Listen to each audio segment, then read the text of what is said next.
ಮೊದಲನೇದಾಗಿ ಎಲ್ರಿಗೂ ನಮಸ್ಕಾರ. ಇವತ್ತು ಕಾಲಾಪತ್ತರ್ನ ಒಂದು ಹಾಡನ್ನು ಬಿಡುಗಡೆ ಮಾಡುವಂಥ ಸೌಭಾಗ್ಯ ನಮಗೆಲ್ರಿಗೂ ಕಲ್ಪಿಸಿಕೊಟ್ಟಿದ್ದಕ್ಕಾಗಿ ನಿರ್ಮಾಪಕರಿಗೆ ಮತ್ತು ನಿರ್ದೇಶಕರಿಗೆ ಮಹೇಶನಿಗೆ ತುಂಬ ತುಂಬ ಧನ್ಯವಾದಗಳನ್ನ ಹೇಳ್ತೀನಿ. ತುಂಬ ಚೆನ್ನಾಗಿತ್ತು. ಆ ಹುಡುಗಿ ಅಷ್ಟು ಸಣ್ಣ ವಯಸ್ಸಿನಲ್ಲಿ ಇಷ್ಟು ದೊಡ್ಡ ಧ್ವನಿಯನ್ನು ತೆಗೆದು ತುಂಬ ಮಾತನಾಡಿದ್ದು, ಅದ್ರ ಬಗ್ಗೆ ಎಕ್ಸ್ಪ್ಲೈನ್ ಮಾಡಿ ಹೇಳಿದ್ದು ಕೂಡ ತುಂಬ ಅರ್ಥಪೂರ್ಣವಾಗಿತ್ತು ಈ ಸಭೆಗೆ ಅಂದ್ಕೊಳ್ತೀನಿ. ಅನೂಪ್ ಸೀಳಿಯನ್, ನೀವು ಹೇಳಿದಾಗೆ ನಿಜ, ಕನ್ನಡದಲ್ಲಿ ಒಬ್ಬ ನಮ್ಮ ಮಣ್ಣಿನ ಸಂಸ್ಕೃತಿಯನ್ನು ಸಂಸ್ಕಾರವನ್ನು ಹೇಳುವಂಥ ಒಂದು ಸಂಗೀತ ನಿರ್ದೇಶಕ ಅಂತ ತಪ್ಪಾಗಲಾರದು. ನೀವು ಎಷ್ಟು ನಮ್ಮ ಸ್ಥಳೀಯ ವಾದ್ಯಗಳನ್ನು ಬಳಸಿ ನಮ್ಮದು ಅನಿಸುವಂಥ ಆಪ್ಯಾಯನೆ ಮನತೆ ಕೊಡ್ತೀರಿ. ಇವತ್ತು ಒಂದು ಸಿನಿಮಾ ಬರ್ತಾಯಿತ್ತು ಕಲರ್ಸಲ್ಲಿ, ದಯವಿಟ್ಟು ಗಮನಿಸಿ. ಅದರಲ್ಲಿ ಒಂದೊಂದು ಕಡೆ ನೀವು ಬ್ಯಾಕ್ಗ್ರೌಂಡ್ ಸ್ಕೋರ್ ಮಾಡಿದ್ದು ಬರೀ ಹಾರ್ಮೋನಿಯಮಲ್ಲಿ ಒಂದು ಸೀನನ್ನು ತೊಗೊಂಡು ಹೋಗಿದ್ದು, ಬ್ಯಾಕ್ಗ್ರೌಂಡ್ ಸ್ಕೋರಲ್ಲಿ ಅಂದರೆ ಬ್ಯಾಕ್ಗ್ರೌಂಡ್ ಮ್ಯೂಸಿಕಲ್ಲಿ, ಮತ್ತು ತಬಲವನ್ನು ಮಾತ್ರ ಅಷ್ಟೇ ಒಂದೊಂದೇ ವಾದ್ಯವನ್ನು ಬಳಸಿದ್ದು. ಕೆಲವು ಸೀನ್ಗಳಲ್ಲಿ ಅಂದ್ಕೊಂಡೆ ಬೇರೆ ವಾದ್ಯಗಳ ಶಬ್ದನೇ ಕೇಳಿಸ್ತಿರ್ಲಿಲ್ಲ. ಅದರಿಂದ ನಮಗೆ ಡೈಲಾಗ್ಸ್ನ ಯಾರು ಕಲಾವಿದರು ಮಾತಾಡ್ತಾರೆ ಅದು ಕರೆಕ್ಟಾಗಿ ಅರ್ಥ ಆಗುತ್ತೆ. ಅದು ತುಂಬ ಸಂತೋಷ ಅನ್ನಿಸ್ತು. ಆದಮೇಲೆ ಪರಾರಿ, ನಿಮ್ಮ ಹಾಡುಗಳನ್ನ ನಾನು ಮರೀಲಿಕ್ಕೆ ಸಾಧ್ಯನೇ ಇಲ್ಲ, ಸಾಕಾಗಿತ್ತು ಹಾಡುಗಳೆಲ್ಲ. ಈ ಸಿನಿಮಾದು ಕೂಡ ಅಷ್ಟೇ ಚೆನ್ನಾಗಿ ಮಾಡಿರ್ತೀರಾ ಅಂತ ನನಗೆ ನಂಬಿಕೆ ಇದೆ. ಮತ್ತು ವಿಕ್ಕಿ, ಇಷ್ಟು ಸಣ್ಣ ನೀವು ಕೂಡ ಆ ಹುಡುಗಿಗೆ ಏನು ಹೇಳಬೇಕು ಅದನ್ನೇ ಹೇಳಬೇಕು ನಿನಗೂ. 2 ಸಿನಿಮಾ ಆದಮೇಲೆ 3ನೇ ಸಿನಿಮಾಕ್ಕೆ ಡೈರೆಕ್ಷನ್ ಅವರ ಮಾಡಿದ್ದು ವಿಕ್ಕಿರವರೇ. ಯಾಕಂದರೆ ವಾಸುರವ್ರು ನಾನು ಸಿಂಗುಲರ್ ಮಾತಾಡಿದ್ರೆ ಬೈತಾರೆ ನನಗೆ, ಅದರಿಂದ ವಿಕ್ಕಿರವರೇ ನೀವು ಇಷ್ಟು ಬೇಗ ನಿರ್ದೇಶಕರಾಗಿದ್ದು ಕಂಗ್ರ್ಯಾಚುಲೇಷನ್ಸ್. ಬಟ್ ಖುಷಿ ಅನ್ನಿಸ್ತು, 2 ಸಿನಿಮಾ ಆಗಿದ ತಕ್ಷಣ 3ನೇ ಸಿನಿಮಾಕ್ಕೇ ನಿರ್ದೇಶಕನ ಆಗಬೇಕು ಅನ್ನೋ ನಿಮ್ಮ ಕನಸು, ಅದನ್ನು ನನಸು ಮಾಡಿಕೊಂಡಿದ್ದು ಈ ಸಿನಿಮಾ ಚೆನ್ನಾಗಾಗುತ್ತೆ ಅಂತ ಅಂದ್ಕೊಳ್ತೀನಿ. ಯಾಕಂದರೆ ಒಬ್ಬ ಒಳ್ಳೆಯ ನಿರ್ದೇಶಕ, ಒಬ್ಬ ಒಳ್ಳೆಯ ಕಲಾವಿದ ಅವನಲ್ಲಿ ಖಂಡಿತವಾಗಿ ನಿರ್ದೇಶಕರು ಇರ್ತಾರೆ. ಆ ನಿರ್ದೇಶನ ಮಾಡಿದಿರಿ, ಆಲ್ ದಿ ಬೆಸ್ಟ್. ಆ್ಯಂಡ್ ಪ್ರೊಡ್ಯೂಸರಿಗೆ, ಡೈರೆಕ್ಟ್ರಿಗೆ ಒಳ್ಳೆ ಹಣ ಆಗಲಿ, ವ್ಯಾಪಾರ ಚೆನ್ನಾಗಾಗಲಿ, ಸಿನಿಮಾಕ್ಕೆ ಜನ ಬರಲಿ, ಥಿಯೇಟ್ರಿಗೆ ಬಂದು ನೋಡೋವಂಥದ್ದಾಗಲಿ. ಎಲ್ಲ ಕನ್ನಡ ನಿರ್ಮಾಪಕರು ಈಗಾಗಲೇ ಕನ್ನಡ ಚಿತ್ರರಂಗ ಭಾರತದ ದೇಶದ ಹತ್ರ ಇಡೀ ಮಾರ್ಕೆಟಿಂಗಲ್ಲಾಗಲಿ ಹೆಸರಿನಲ್ಲಾಗಲಿ ಮುಂದೆ ಬಂದಿದೆ. ಅದೇ ರೀತಿ ಈ ಚಿತ್ರ ಕೂಡ ಆಗಲಿ ಅಂತ ನಾನು ಹಾರೈಸ್ತೀನಿ. Janvi, thank you so much. ನಾನು ಮಾತನಾಡಿದ್ರ ಬಗ್ಗೆ ಎಲ್ಲ ನೀನು ಹೇಳಿದ್ದು ನಿಜ, ಕಾಕತಾಳಿ ಅನ್ನುವಂತೆ. ನಂಗೆ ಮಹೇಶ ಕರೆದಾಗ ನನಗೆ ಈ ಹಾಡಿನ ಬಗ್ಗೆ ಏನು ಹೇಳಬೇಕಪ್ಪ, ಏನು ಮಾತಾಡಬೇಕಪ್ಪ ಅಂತಂದಾಗ ಒಂದು ಸಣ್ಣ ಬಿಟ್ನ ಕಳಿಸ್ಕೊಟ್ರು. ಅದ್ರ ಬಗ್ಗೆ ಮಾತಾಡೋದಕ್ಕೆ ನಾನು ನಿಜ ಅನ್ನಿಸ್ತು ಒಂಥರ. ನನಗೂ ಇಟ್ ಈಸ್ ಎಲ್ಲೋ ಒಂದು ಕಡೆ ಆ ದಿನಗಳು ನೆನಪಾದವು. ಅದಾದಮೇಲೆ ಸಮಿತಿಯಾಗಿದ್ದು, ಅದಾದಮೇಲೆ ಹಲವಾರು ಜನಕ್ಕೆ ಕೆಲಸ ಸಿಕ್ಕಿದ್ದು, ಅದಾದಮೇಲೆ ಅವರು ಮುಖ್ಯವಾಹಿನಿಗೆ ಬಂದಿದ್ದು, ಅದೆಲ್ಲ ಒಂದು ರೀತಿಯಾಗಿ ಎಲ್ಲರಿಗೂ ಸೇರಬೇಕಾದಂಥ ಒಂದು ಯಶಸ್ಸು ಅಂತ ಭಾವಿಸ್ತೀನಿ. ಜೊತೆಗೆ ಅಶ್ವಿನಿಯರವರು, ಪೂರ್ಣಿಮಾ, ರಾಜ್ ಕುಟುಂಬದಲ್ಲಿ ಮೊಟ್ಟ ಮೊದಲ ಹೆಣ್ಮಗಳು ಸ್ಕ್ರೀನ್ ಮುಂದೆ, ಕ್ಯಾಮ್ರಾ ಮುಂದೆ ಬಂದಿದ್ದು ನಮ್ಮ ಧನ್ಯ. ನೀವು ಆ ಮನೆಯಲ್ಲಿ ಹುಟ್ಟಿದ್ದೇ, ಆ ಮನೆಯಲ್ಲಿ ಜನ್ಮ ತಾಳಿದ್ದೇ ನಿಮ್ಮ ಧನ್ಯದ ಒಂದು ಭಾಗ್ಯ. ಆದ್ದರಿಂದ ಆ ಹೆಸರನ್ನ ಹಾಗೆ ಮುಂದುವರಿಸ್ಕೊಂಡು ಹೋಗಿ ಮತ್ತು ಅದೇ ಒಳ್ಳೆಯ ಹೆಸರನ್ನ ನಮ್ಮ ಚಿತ್ರರಂಗಕ್ಕೆ ತಂದುಕೊಡಿ ಅಂತ ಹೇಳ್ತೀನಿ. ಅಶ್ವಿನಿದು ಈಗ ತಾನೇ ನಾನು ಹೇಳ್ತಿದ್ದೆ, ಅಶ್ವಿನಿ ಅರ್ಧ ಗಂಟೆ ಮಾತಾಡಿದ್ರೆ ನಾನು ಒಂದು 5 ನಿಮಿಷ ಮಾತಾಡ್ತೀನಿ ಅಂತ. ಆದರೆ ಅದು ಯಾವಾಗಲೂ ಆಗೋದಿಲ್ಲ. ನಾನೇ ಮಾತಾಡ್ತೀನಿ, ಅಶ್ವಿನಿ ಒಂದು ಸ್ಮೈಲ್ ಕೊಟ್ಟರೆ ಅದಕ್ಕೆ ನಾನು ಅರ್ಧ ಗಂಟೆ ಮಾತಿನ ಸಮ. ಅದರಿಂದ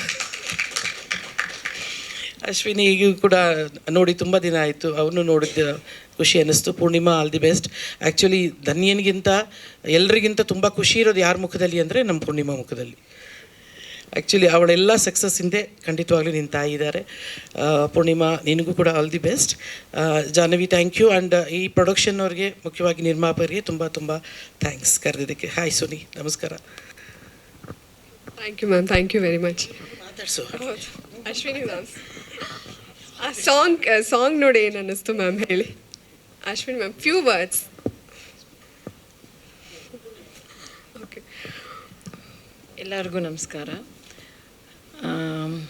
ಈ ಸೌಂಡ್ಸ್ ಕೇಳಿದ ಮೇಲೆ ನನಗೀಗ ಅನಿಸ್ತಾ ಇರೋದು ಒಂದೇ, ಧನ್ಯನಿಗೆ ಈ ಸಿನಿಮಾದಲ್ಲಿ ಚಾನ್ಸ್ ಸಿಕ್ಕಿದ್ದು ಅವಳ ಭಾಗ್ಯ ಅಂತ ನಾನು ಅಂದ್ಕೊತೀನಿ. ತುಂಬ ಚೆನ್ನಾಗಿ ಮೂಡಿ ಬಂದಿದೆ. ಆ ಹುಡುಗಿ ಭಾಳ ಚೆನ್ನಾಗಿ ಹಾಡಿದ್ದಾಳೆ. ಅವಳಿಗೊಂದು ಒಳ್ಳೆ ಫ್ಯೂಚರ್ ಕ್ರಿಯೇಟ್ ಆಗಬೇಕು ಈ ಸಿನಿಮಾಯಿಂದ. ಅನೂಪ್ ಅವ್ರಿಗೂ ಧನ್ಯವಾದಗಳು. ಹಾಗೆ ಈ ಸಿನಿಮಾ ಪ್ರೊಡ್ಯೂಸರ್ಸ್ ಆಗಲಿ, ವಿಕ್ಕಿ ಅವ್ರಿಗಾಗಲಿ ಎಲ್ಲರಿಗೂ ನನ್ನ ನಮಸ್ಕಾರಗಳು. Thank you. ಮಾಧ್ಯಮ ಮಿತ್ರರಿಗೂ ನಮಸ್ಕಾರ. ದಿಢೀರಂತ ಮೈಕ್ ಕೊಟ್ಟರೆ ಕೆಲವು ಹಾಡುಗಳು ಸಿನಿಮಾಗೆ ಮಾತ್ರ, ಆ ಸಿನಿಮಾದ ಜೊತೆ ನೋಡಿದಾಗ ಮಾತ್ರ ಅದರ ಡೆಪ್ತ್ ಅರ್ಥ ಆಗುವಂಥದ್ದು. ಅಂಥ ಹಾಡುಗಳಲ್ಲಿ ಈ ಹಾಡೊಂದು. ಸಾರ್ವತ್ರಿಕವಾಗಿ ಆಗುವಂಥ ಹಾಡುಗಳು ಭಾಳಷ್ಟಿರ್ತವೆ, ಅಂದರೆ ಯೂನಿವರ್ಸಲ್ ಆಗಿ. ಈಗ ಅಪ್ಪ ಐ ಲವ್ ಯು ಅಂದ ತಕ್ಷಣ ಎಲ್ಲ ಅಪ್ಪಂದರು ಅನುಭವಿಸುವಂಥ ಹಾಡುಗಳು. ಆದರೆ ಈ ಹಾಡು ವಿಶೇಷವಾಗಿ ಪ್ರತಿ ಸಾಲು ಕೂಡ ಆ ಕಥೆಯನ್ನು ಮಾರ್ಮಿಕವಾಗಿ ಹೇಳುವಂಥದ್ದು. ನನಗೆ ವಿಕ್ಕಿ ಒಬ್ಬ ಕಲಾವಿದರಾಗಿ ಗೊತ್ತು, ಒಬ್ಬ ಡೈರೆಕ್ಟ್ರಾಗಿ ಕೂಡ ಈ ಸಿನಿಮಾದಲ್ಲಿ ನೋಡಿದೆ. ಬಹುಶಃ ತುಂಬ ಕಡಿಮೆ ಭಾಳಷ್ಟು ಬದಲಾವಣೆಗಳನ್ನು ಮಾಡಿರೋವಂಥದ್ದು ಹಾಡು. ಅಂದರೆ ಬರೆದು ಸರ್ ಹೆಂಗಿದೆ ಅಂದರೆ ಚೆನ್ನಾಗಿದೆ ಅಂತ ಏಕ್ದಮ್ ಚೆನ್ನಾಗಿಲ್ಲ ಅಂತ ಹೇಳ್ಬಿಡಲ್ಲ ಸರ್. ಚೆನ್ನಾಗಿದೆ, ಅದೊಂದು ಲೈನ್ ಏನಾದರೂ ಮಾಡ್ಬೋದಾ? ಸರಿಯಮ್ಮ, ಒಂದು ಲೈನ್ ತಾನೆ ಸರ್. ಚೆನ್ನಾಗಿದೆ, ಅದ್ರ ಮೇಲಿನ ಲೈನು ಹೀಗೆ. ಅಲ್ಲಿ ನನಗೆ ವಿಕ್ಕಿಯ ಸಿನಿಮಾ ಪ್ರೀತಿ ವಿಶೇಷವಾಗಿ, ಮತ್ತು ಆತ ಮಾಡಿಕೊಂಡಿರುವ ಕತೆ, ಪ್ರತಿ ಶಾಟನ್ನು ಭಾಳಷ್ಟು ವಿಜುವಲ್ಸ್ ಎಲ್ಲ ನೋಡಿದ್ದೀನಿ ನಾನು. ನೀವು ಮೊದಲು ಒಂದು ಅನೂಪ್ ಸೀಳಿನ್ ಹೆಸರಲ್ಲೇ ಒಂದು ಮ್ಯೂಸಿಕ್ ಥೀಮ್ ಕೂಡ ಬಿಟ್ಟಿದ್ದರು, ತುಂಬ ಡಿಫ್ರೆಂಟ್ ಆದಂಥದ್ದು. ಶುಭವಾಗಲಿ, ಸಿನಿಮಾ ದೊಡ್ಡ ಯಶಸ್ಸಾಗಬೇಕು. ಇಂಥ ಸಿನಿಮಾಗಳು ಗೆದ್ದ ಕತೆ ನನಗೆ ಅಂತೂ ಭಾಳಷ್ಟು ಇಷ್ಟ ಆಯಿತು. ತುಂಬ ಅದ್ಭುತವಾದಂಥ ಕತೆ ಇದು, ಯೂನಿವರ್ಸಲ್ ಆದಂಥ ಕತೆ. ಭಾಳ ಹೊಸದು ಅನ್ನಿಸ್ತು ನನಗೆ. ಭಾಳಷ್ಟು ವರ್ಷಗಳ ಅನೇಕ ಸಿನಿಮಾ ನೋಡ್ತೀವಿ, ಕತೆಗಳನ್ನು ಕೇಳ್ತೀವಿ, ಭಾಳ ಹೊಸದು ಅನ್ನಿಸ್ತು ಕತೆ ನನಗೆ. ತುಂಬ ಚೆನ್ನಾಗಿ ಮಾಡ್ಕೊಂಡಿದ್ದಾರೆ. All the best.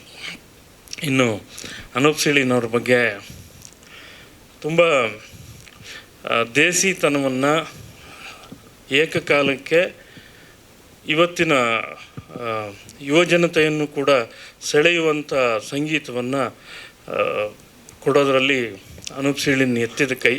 ಅದು ಈ ಸಿನಿಮಾದಲ್ಲೂ ಕೂಡ ತುಂಬ ಢಾಳಾಗಿ ನಮಗೆ ಕಾಣಿಸುತ್ತೆ. ಶುಭವಾಗಲಿ ಅನೂಪ್ ಸೀಳಿನವ್ರ ಜೊತೆ. ಅವ್ರ ಜೊತೆ ಕೆಲಸ ಮಾಡಿದಾಗಲೆಲ್ಲ ಒಂದು ವಿಶೇಷ ಅನಿಸುತ್ತೆ. ಹೆಂಗಾದ್ರೂ ನಮಗೊಂದು ಸಾಂಗ್ ಹಿಟ್ ಆಗ್ತಾನೇ ಇರುತ್ತೆ.